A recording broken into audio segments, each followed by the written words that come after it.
Awesome. Now we're live. Well, good morning, good afternoon, good evening, everyone around the world, wherever you are. Welcome to today's session with Mario. I'll give it another extra minute just for people to trickle in. And if you haven't seen it already, please go down to the poll, which is the bar chart icon on the right-hand side. So Mario has presented a lovely poll question to try and understand who's in our audience today. Please select one of the statements that best describes you. And oh, that was quick. A lot of votes coming in. Perfect. And also, while we're setting things up, putting a message out there that there is a Q&A tab. So the third icon with the QA, please submit your questions throughout the keynote itself, and also upvote any questions that you would love Mario to answer at the end as well. And I'll be monitoring it as well. So feel free to submit that whenever it is, and also through the chat as well. No. 15 votes coming through and getting the chat heated up. Nice. Yeah, so while everyone's still joining, I'll give a very quick introduction about Mario. So Mario is an experienced design and strategy specialist, an author, a speaker, a runner, graphic designosaurus, as he calls himself, skilled daydreamer, incurable night thinker, and currently the head of UI UX design excellence at Standard Chartered Bank in Singapore. So we all know that human-centered design is important, but it's no longer enough. To truly make an impact, we need to go beyond that, and we need to become connected thinkers. So please join me in giving a very warm welcome to Mario to talk about how to design without losing your soul. The stage is all yours, Mario. Thank you, Cynthia. Yes, good morning, everyone, or depending from where you dial in, good afternoon, good evening, or maybe even good night. My name is Mario. I'll be your host for this session. And looking at our poll, I'd say we're in good company by the looks of it. I'm thankful for that. I'm thankful for your attention. Now, before we dive in this exploration of design without losing your soul, let's pause here for a moment and reflect on that journey that we are a part of. I'm talking the hustle, the late nights, the passionate debates, the doubts, the relentless drive to improve things, to deliver improvement. We're all in some way, some shape or form, architects of experience. We're choreographers of interactions. We're the sculptors of human behavior. Our canvas isn't just pen and paper or pixels or words or objects. Our canvas is human connection. And that work, let's be honest, that role, that journey that we do, that's not a walk in the park. That's not an easy thing to pull off. It's relentless. It can be chaotic. It can leave us battered, bruised, sometimes even beaten, where we start to question ourselves. What are we doing in this profession? Can we truly make a difference? I've seen that this is a path where too many of us leave the practice and never fully reach their potential. And that has me thinking, how many groundbreaking ideas, how many world-changing innovations have slipped through our fingers because the road seemed too tough to traverse? So what can we do to nurture our soul while we design? How can we separate our designing self from our being self? Welcome to Design Without Losing Your Soul. So who am I to talk about this? Well, I've spent close to 30 years navigating the practice of design. Today I live in Singapore, and as you heard in the introduction, I'm the head of UX UI, and part of a team whose whole aim is to transform a global financial institution. Tough job, but fun. That's not where my focus originally was. I come from Belgium. There, I graduated in the early 90s in old school graphic design, early 90s, so BC, before computer, before those things ruled the world. Hence, I call myself a graphic designosaurus. I'm the old breed. I've been focused in communication, in marketing, in brand. I was very quick to embark on new media. In 95, I built one of Belgium's first e-commerce websites. I've done this work at agencies like Havas or Tribal DDB. I've done them for consultancies like Frog Design or Deloitte. And I've worked at specialty boutique firms like Foolproof. I even had one of my own in Shanghai, where I took on anything design, anything that I can get my hands on. And it was in 2008 that a client of mine said, actually, what you're doing is human experience design. And I like that. I like that. That sounded like the thing I wanted to do with my passion for design. And so 30 years of being a designer, I've seen the shifts, I've seen the needs of clients, of bosses, of teammates, the ups, the downs, the good, the bad, the ugly, the soul enriching, the soul destroying aspects of being a designer.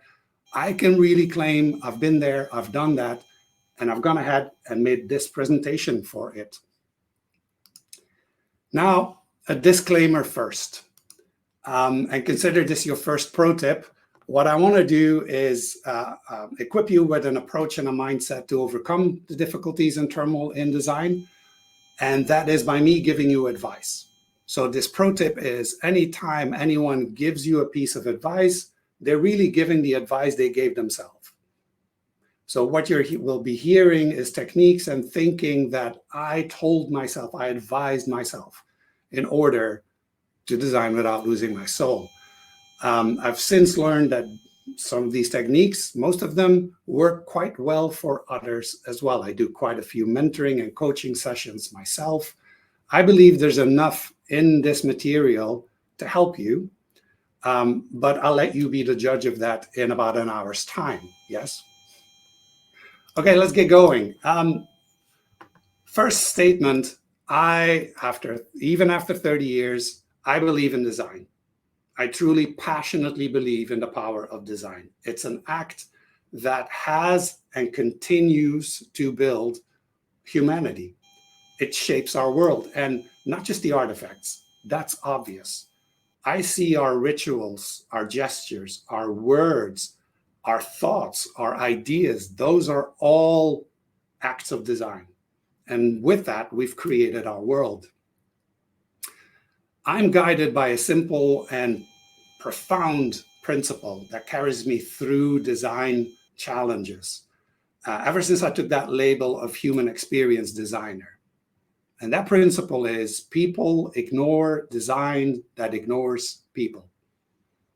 That should really hit the sweet spot if I have UXers on the call, because that's our focus. We focus on people that we design for. If our design reflects that understanding of who we designed it for, our design will be successful. If it lacks it, our design will not be that successful as we hoped it would be. So embracing that principle that people ignore designs that ignore people has us motivated to do better. Now, but this is not a talk about the outcomes of designing in a way that it doesn't ignore the people it was meant for. This is a talk about a different set of humans that are involved when we do the act of design, and I'll introduce them to you. Here they are. Here are some of those people that are also involved in the act of design, the ones you willingly work with, the ones you reluctantly have to work with, in order to get to a designed outcome. Now, what are we noticing here? It's how we see each other and the quick assumption or even the judgment that we make of others, rightly or wrongly so. And then there's you and me.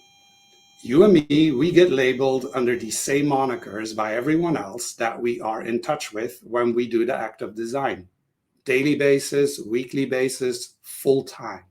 We categorize each other, And we have this in mind when we work together. Now, I don't know about you, but I have observed that the teams that sit together to do the act of design are rarely ever greater than the sum of their parts. And teams typically put together to achieve that.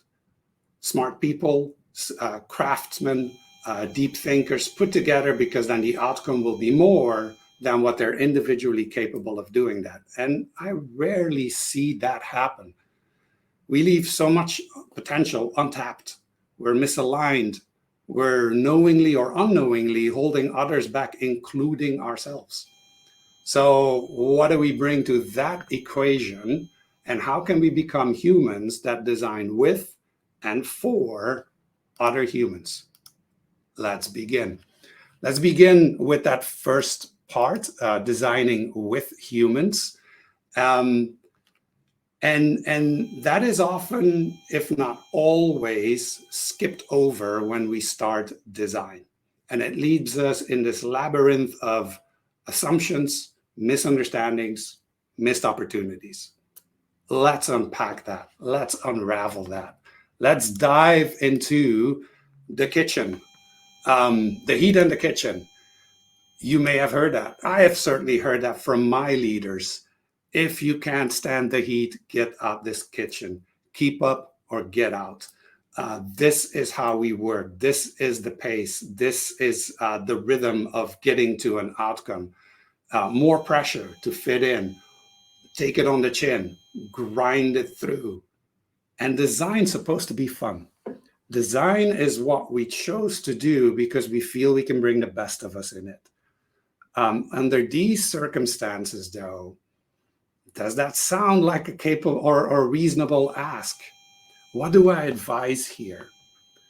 The advice starts by having a look at, who are we designing with? Who's part of this kitchen?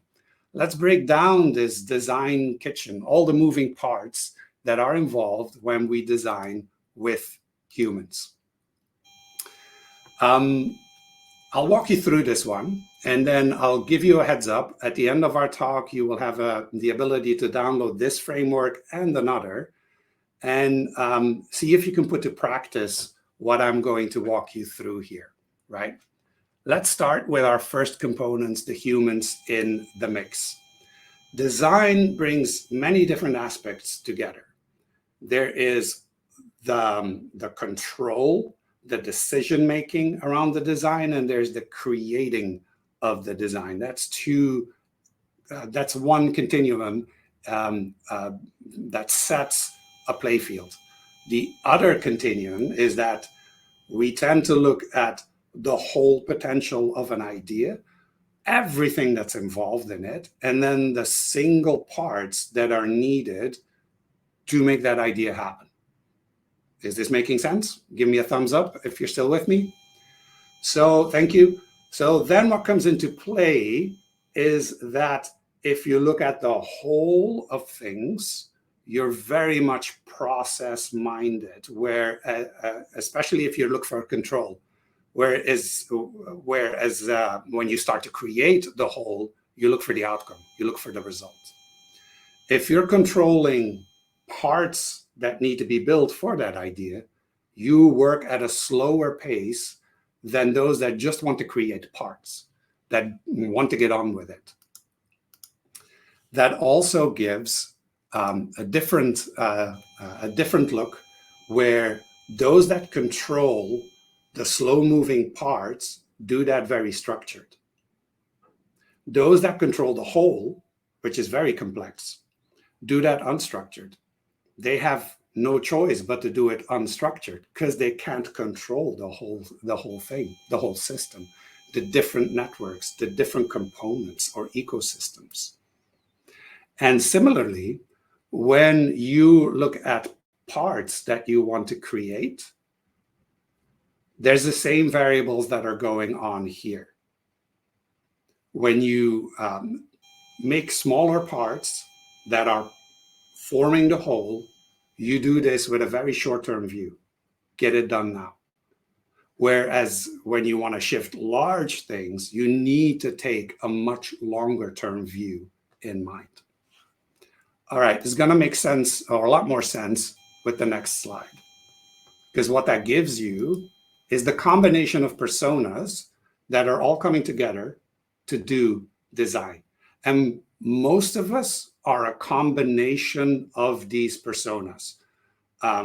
We have within us the skills to produce the parts in a structured, decided upon manner, but we're also prototypers. Test something out, put something together, get there faster. For ideas to really make a difference, we need innovators. We need people to think really big, outside the boundaries of what we're asked to do, the whole. And to have that make sense so that your organization buys in, but also your team understands it, you need strategic thought. It has to make some kind of rational sense. Are you with me? Give us a thumbs up if that is a construct that makes sense to you. The 4 personas that we each have a balance of and we bring together when we decide we're going to be designing with other humans. Right, so what do you do with this now? What do you do? I'm giving this framework to you. How can you use this for? I would invite you to be brutally honest and mark yourself on this diagram as to who you are today as a designer.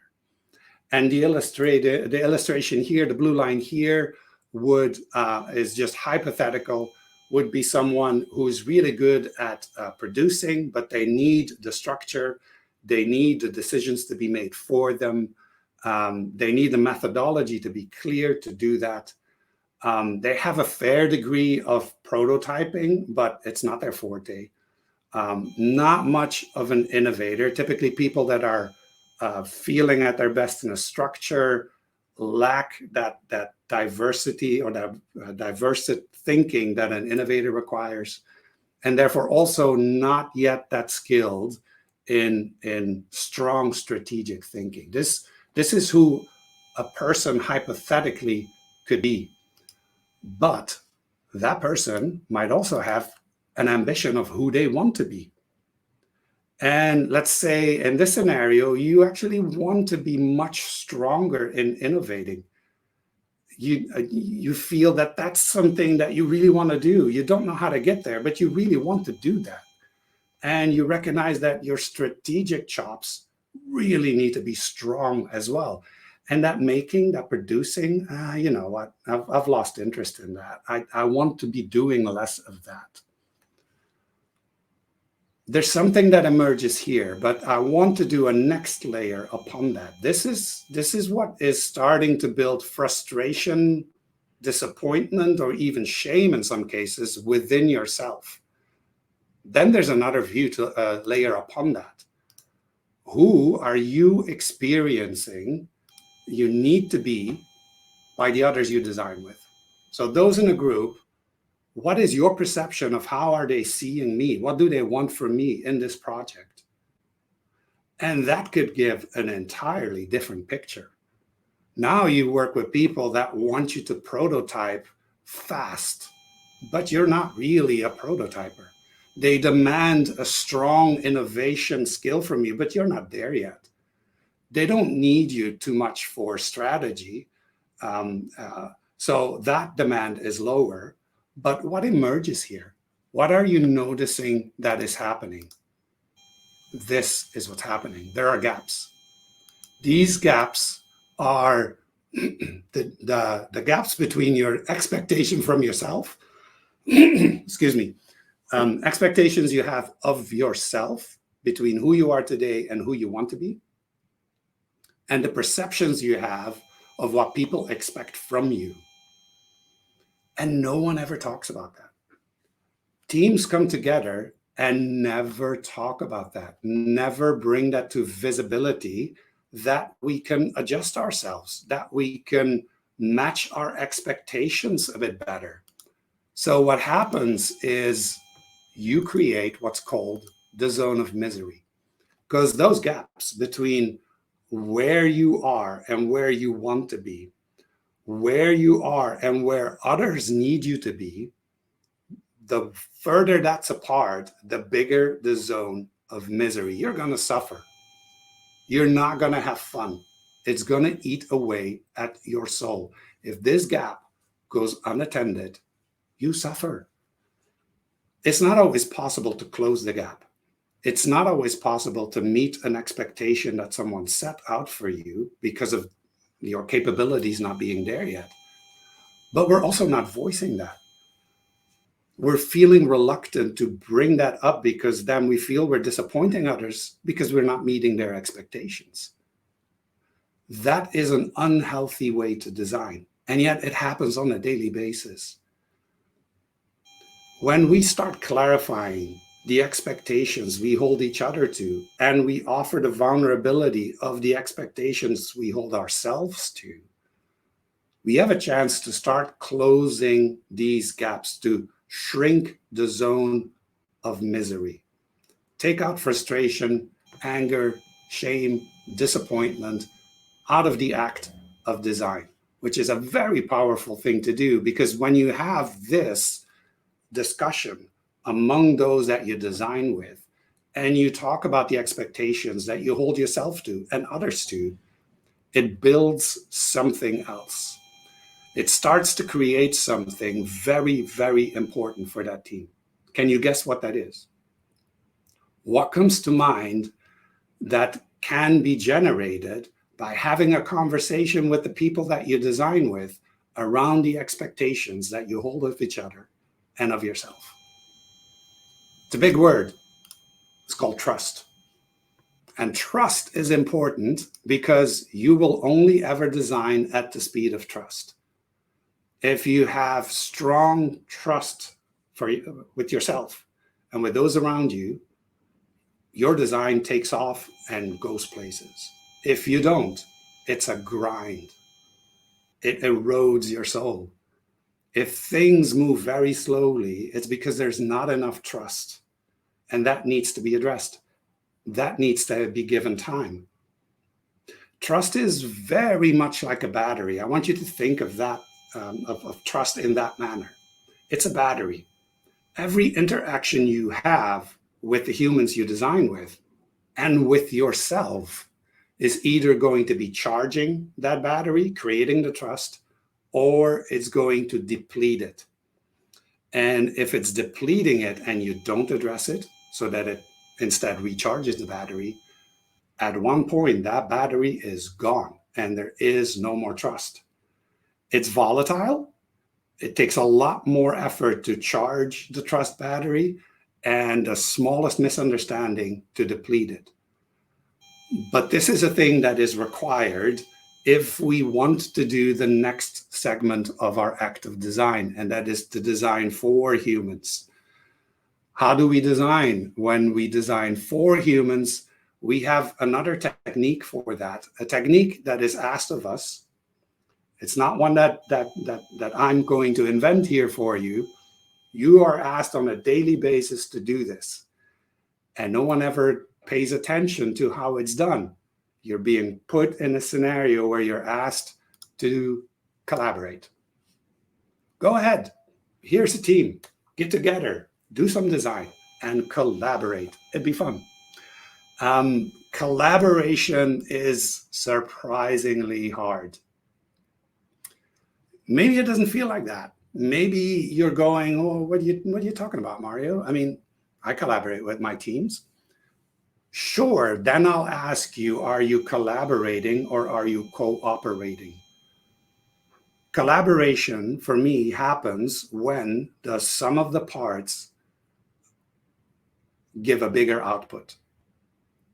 That's when collaboration happens. That something was formed by this group of people that could not have been formed in any other circumstance. Then that's the outcome of collaboration. But collaboration, again, is surprisingly hard. So let's go a bit deeper in that. When we design for humans, we've now come to understand a little bit what our expectations could be of another. How do we still avoid the misalignments, the missed opportunities, the eroding of trust? How do we do that? Well, let me tell you a story here. True story. This actually happened. A couple of years ago, I was working for another financial institution, but this time in the capacity of a consultant. And this was hard. The group of people that we had to work with were type A, sharkish personas. They were very outspoken, some borderline rude. And so we had an SME, a subject matter expert, that the bank had hired to help guide us with the knowledge of the end user, of finance world, of everything. So he felt very much in a position of power. And how he used it was to force our thinking against what we uncovered as research. And he did that very assertively, to the degree that my team started to suffer. We started to hold ourselves back. We were intimidated by this person. And I felt I had to do something about it. So I gathered up all my courage, asked him for a coffee before we had our weekly meet. And I asked him point blank, what do I need to do? What do you need to hear for me not to feel like I walk through a shredder every time I talk to you? And I was ready to duke it out, right? I was ready to be confrontational. And he gave me an answer that completely surprised me. I had in my head all the scenarios. If he says this, then counter that. If he does that, then this. He told me one thing that completely took me by surprise. And I could tell he was very, very honest. He looked at me in surprise and said, well, Mario, I just want to help. So all that rudeness, all that assertiveness, all that force was him thinking, this is how I can help. This is what revealed, what became very visible to me, is that in our own heads, we are always the hero of the story, never the villain. In our own minds, whenever we encounter resistance, we are the hero, never the villain. We see others as the villain, who in their turn see themselves as the hero of the story. Said differently, we all want to be the DJ. We all want to be the center of something important, something that keeps the party going, something that makes it a success. We all have that. Some are very vocal about it, others less so. Keep that in mind as we walk through the next set of slides. Everyone does this with the best intent possible. No one goes to work to fuck things up. Pardon my French. No one is there to not perform, but they do it in various different ways. Did you catch what I did to uncover that, to understand the position of this person? It's a hint to what will be advised to you in a couple of slides.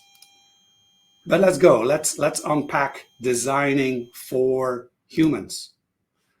Humans, when they collaborate, they need to talk to each other, right?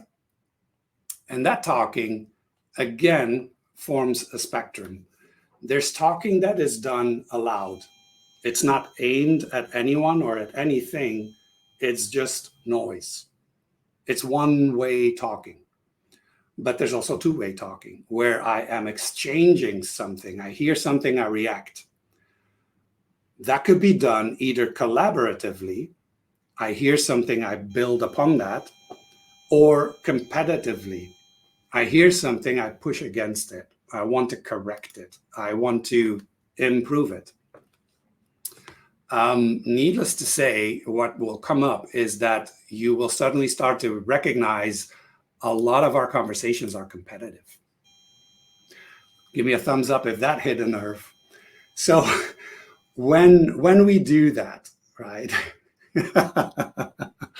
Yeah, I figured. You're not wrong. Most of our conversations are competitive. That's a first thing to realize. That's a first thing to start raising your awareness of. Because competitive messagings that are voiced in one way with a strong energy, that's a signal of a closed mindset. They're not aiming it at anyone. They're not returning it to what was heard, but they're very strong in their voicing. Closed mindset. You have a more open mindset if there's that impression that they're saying something, but they cannot contextualize it. They cannot place it somewhere, but they're still part of this, right? They feel like they want to help, but it's not really helpful. Sits in the collaborative corner, and someone that is open-minded. Now, if you're competitively talking in two ways, you say something, I'm going to outdo you, then really what you're holding on to is your exclusive understanding. I know it, you don't, and I'm going to show you. That's not always the mindset that people have. Sometimes it's just a complete blind spot for those that talk competitively. But the experience I could be having is that they're holding on to understanding. They want to keep that for themselves. That doesn't happen if you collaboratively speak in two ways. Then you look for understanding and you want to improve on that understanding. Make sense? So what you then have is speaking habits. What now comes up is that, yeah, if you are a very competitive, closed-minded person, you typically are ranting. It might not even be related to what you're talking about, but you have something that you see that you cannot move beyond. You rant. You declaim anything that you hear, you rant.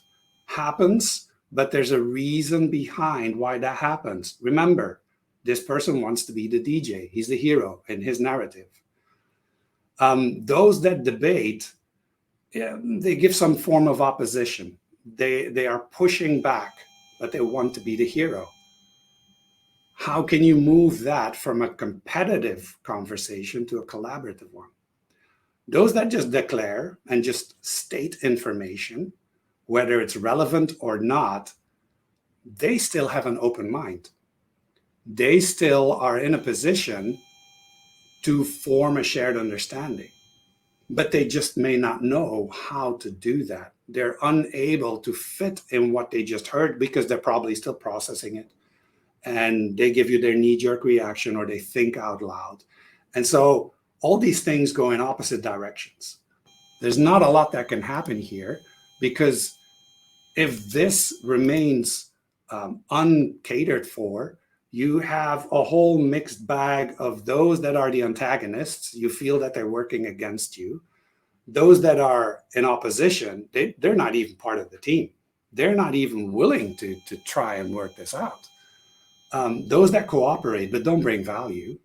And all the while, we're looking for that synergy. We're looking to bring all the parts together and do something more with it because we want to be here. We want to be in dialogue.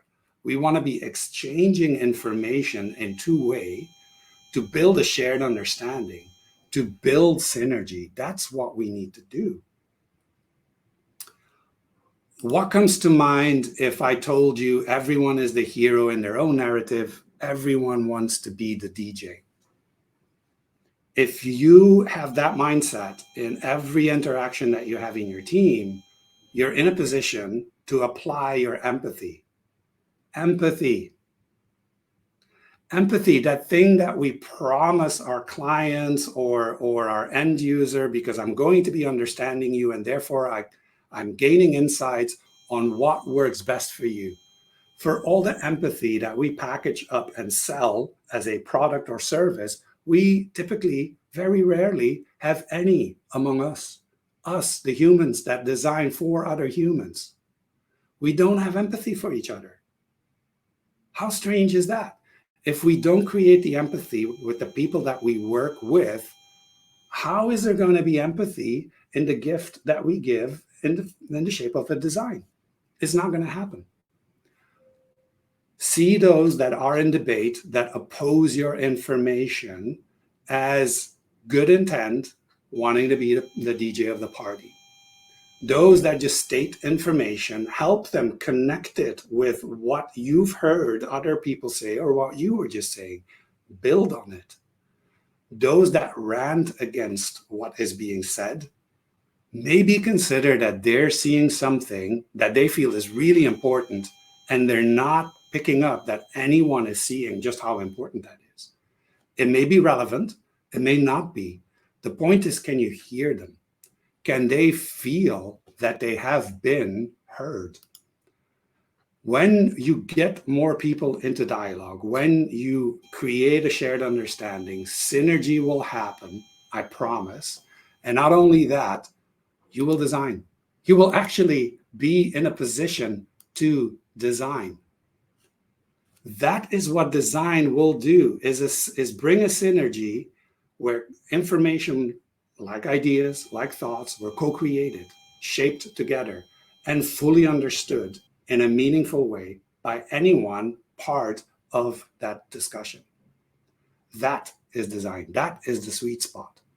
And it goes through the means of dialogue. Thank you for those reactions. I agree. But I also know this is hard work. This is an emotional roller coaster because we're humans, right? As humans, we have that tendency to like what the people we like.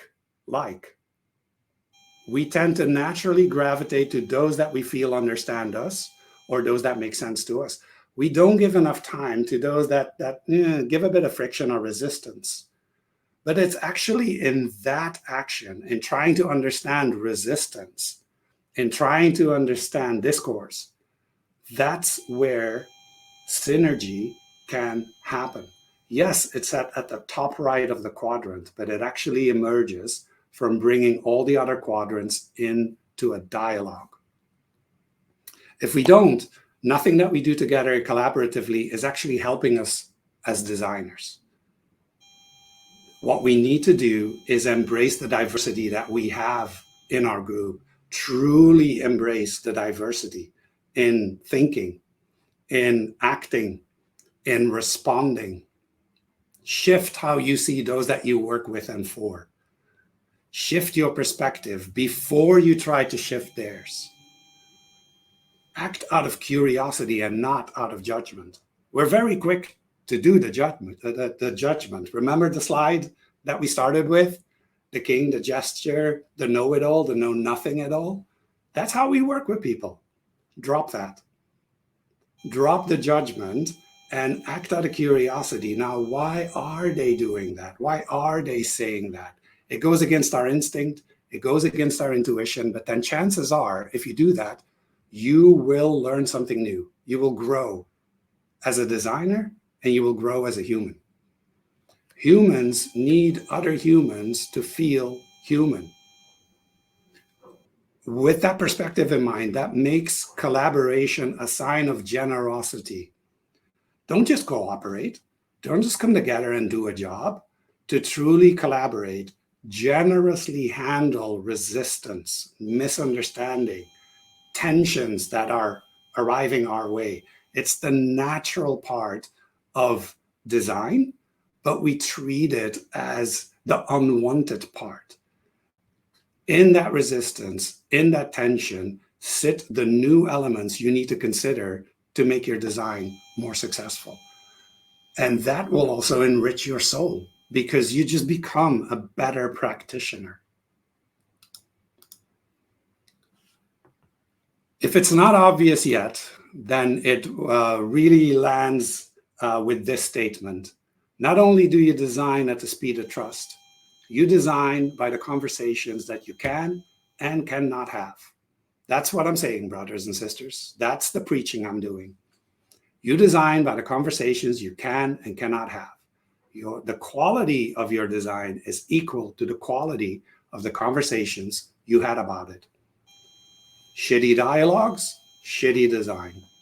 Unfocused, misaligned debates and competitive arguments around a solution, very unclear, misaligned outcome for the design. So what I'm aiming to inspire with you here today is to shift to allow not just your craft to make the decisions, but your empathy to help guide decisions in delivering meaning to others. You've come together to create meaning.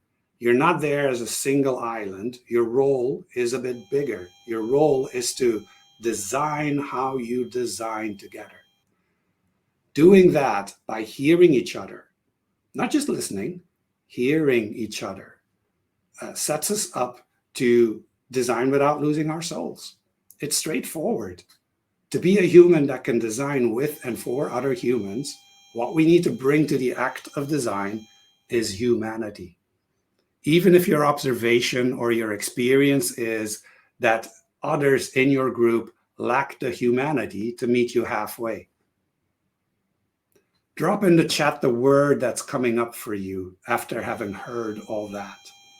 And I'll walk us home by giving a quick mindset advice or principles around how to keep your head on your shoulders and with clarity in doing this kind of work. For one, if you haven't already, drop the just world myth. What I mean by that? Well, we need to realize and accept that the world is not just. Most of us were told that if you do the hard work, you earn the reward. If you just grind, good things will happen to you. If you put your mind to it, you can be anything you want to be. Well, that helps.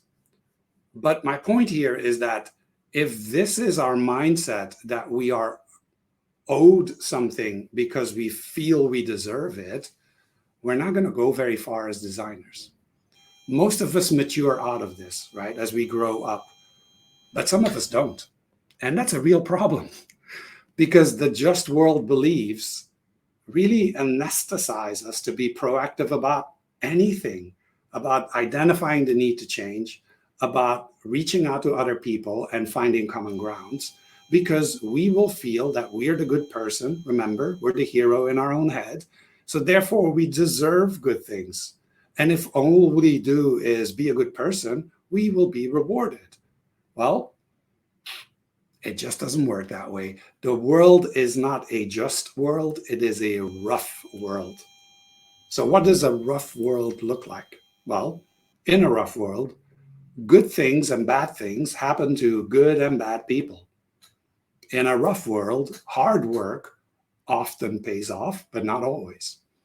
In a rough world, the good intentions are sometimes considered and sometimes rewarded, but not always. In a rough world, your craft, your merit, and the relationships you build matter much more than technical proficiency, talent, or power. When laid out like that, in which world are you currently working in? Which one better maps to your experience as a design professional? If you agree that it's a rough world, doesn't that say something about how we need to conduct ourselves and what we need to change when we work together? Now, a piece of advice that I want to give you here is mindset, right? I first went with a clip out of a Scorsese movie, The Departed, which is a remake of an Asian movie, Infernal Affairs. If you're familiar with it, this will help. Jack Nicholson plays a gangster, and he has this great line in the movie where he says, I don't want to be a product of my environment. I want my environment to be a product of me. Strong, that's agentive. That is making change. That is powerful. But I'm also realizing that if you're new in this profession, if you're finding your ways in this, shaping your environment to be a product of you might already be a bit out of reach. So start by being Panama. Be Panama. Start there. Panama. Well, I'm pretty sure you're all familiar with the country, and I'm pretty sure you're all familiar with the Panama Canal. What does the Panama Canal do? It brokers information to go between two different entities that are not connected at all. There's the Atlantic Ocean, there's a Pacific Ocean, and Panama allows information to flow between them. Atlantic Ocean doesn't have to care about the Pacific and vice versa, but Panama allows that to happen. Be Panama. Be the broker of the flow of ideas, of information, of relationships between those that are in your team, your department, your organization, your community. So what can your role be in becoming the initiator of dialogues? How can you become Panama? My call here in this session is stop leaving it to chance. Stop leaving the magic of design by circumstances. Don't be another brick in that wall. Design how you design with and for other people. That is the key of the message here. And again, I know that feels like a lot of work, and I know that comes across as, well, that's too big to handle. It is not the mastery of this that is important. It is the consistent application of it. There's a great story to share here.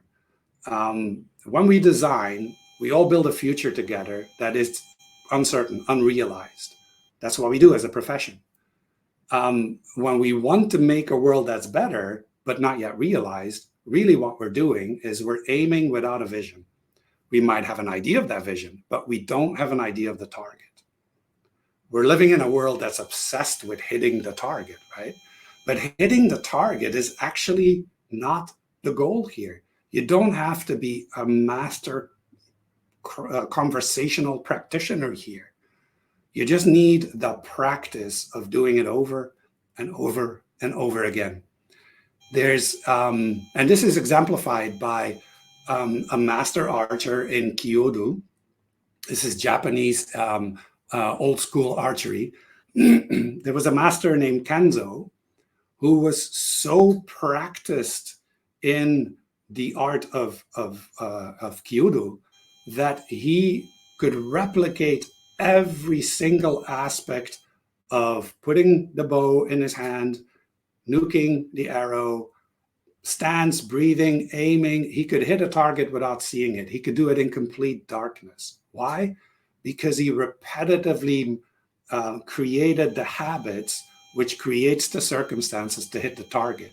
His aim was not to hit the target. His aim was to be in a complete state of relaxed alertness, complete focus, that his action would lead to hitting the target. It's not the end goal. It's not the next action. It's the ultimate be here now. Don't fall in love with hitting the target or being a perfectionist around doing this kind of work before you start. Start today. Start practicing your craft today, because there is no end state. Design has no finish line. There is no race. That's what I wanted to share with you today. So a quick recap: drop that just world myth, be Panama, everything is aiming, map your expectations, those for yourself, those that you have towards others, invite others to map their expectation of you. Map the conversations, start to understand the patterns and tendencies and directions of conversations that are happening in your group and what your role could be to shift that into dialogue. You'll find the QR code here. This will bring you to a shared folder. It has those two diagrams in it. It also has a little bonus for blameless postmortems. What I mean with that is that we offer reflection instead of blame. And feel free to reach out to me on LinkedIn. Before I hand it back over to you, Cynthia, I want to do some shameless self-promotion.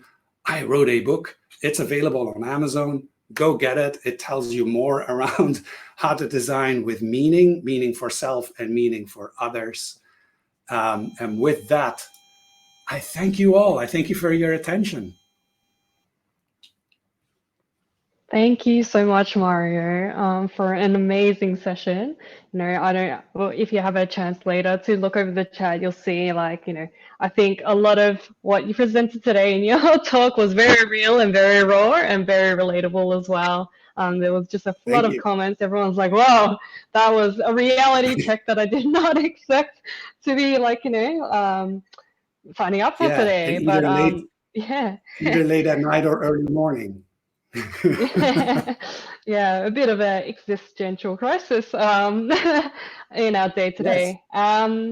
But yeah, so keeping an eye on the time, I'd love to just go through a few questions with you, if that's okay. please.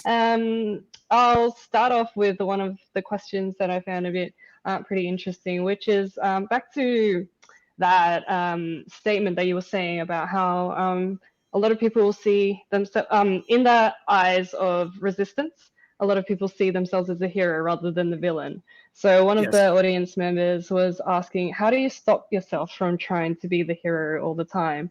So Miriam noticed that sometimes since she's a lower Yeah. level, the higher ups don't like that. And she loves helping people, but it can be exhausting. So how to kind of overcome this? Um, when I was revealing that in our head we're always the hero in our own narrative, it had more. What I wanted to clarify was the stance that different people will have when they interact with you. So the higher ups, they too, in their heads, are a hero. Now, what I feel sits in this question is a conversation around expectations. You might be trying to do something extra or do something that you really wanted to do, but they were not expecting that of you. And therefore it doesn't land, or they don't recognize it, or they resist it. And so this feels to me like an opportunity to clarify to those higher ups that yes, you love helping people. Your desire is to be doing more of X than Y. Um, is this the right time and place for me to do it? If not, can you help me be in scenarios where I get to do that more? I feel it sits in around expectations and the management thereof. Great. Fantastic answer. And we have time for one more question and kind of shifting gears a bit.